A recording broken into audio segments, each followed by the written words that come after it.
दिएपछि थापै गरम मन लाग्छ दिदी दिएपछि धेरै दिन बानी है तपाईँ कोसेली पनि के साह्रो हो कोसेली दिदीको हातबाट ल्याउन नसक्ने हुँदा नि यो गाउँमा घर जानुपर्छ नाम्लो लाएर भने बोकेर ल्याउँछ दिदीले यस्तो उमेरमा चाना काटेर राख्नु भएर कोसेली पठाउँदै हुनुहुन्छ के गर्नु ल यो भाइ बुहारीहरूलाई कसैले पठाउला भनेर काटेर सुकाएर राखेँ मैले किन लाग्छ भनेर बेसार पनि दल्या यो उमेरमा पनि त्यस्तो जाँगर चल्छ दिदी आफै बल्ल बल्ल बल्ल बल्ल बल्ल बोकेर ल्याएको खुट्टा घोडा दुख्छ है त्यस्तो दुःख गरेर अनि कोसेली पठाउने ल यो त ठुलो इलाज नि अब यसलाई हजुर हजुर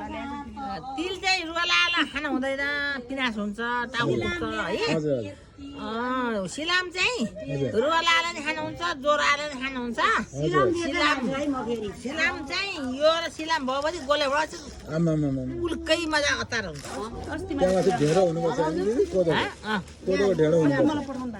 कोदो मकै जेल्ला नि खुम्छ आमा ल हो कोसेली लिन आउने हेर राजिन रे सिलाम दियो भने त म हुन्न भन्दिनँ लान्छु है सकि नसकि लान्छु बोकेर माइतमा आएर लाने लानी लानुपर्छ ल यता दिदी रुम थाल्नु हो तपाईँलाई केही पाउनु भएन मलाई नदिने भनेर हामी दिदी है सन्चै नहुने भयो लानु पर्यो सन्चै नभए नि लानु पर्यो लोभ लाग्दो रहेछ माइत आएपछि ल माइतको त के पनि प्यारो हुन्छ प्यारो हो र खरानी उठाएर लान्छ माइती गाउँको कुकुर पनि प्यारो हुन्छ अरे होइन खरानी उठाएर माइतीको खरानी पनि उठाएर लान्छ अरे चेलीबेटी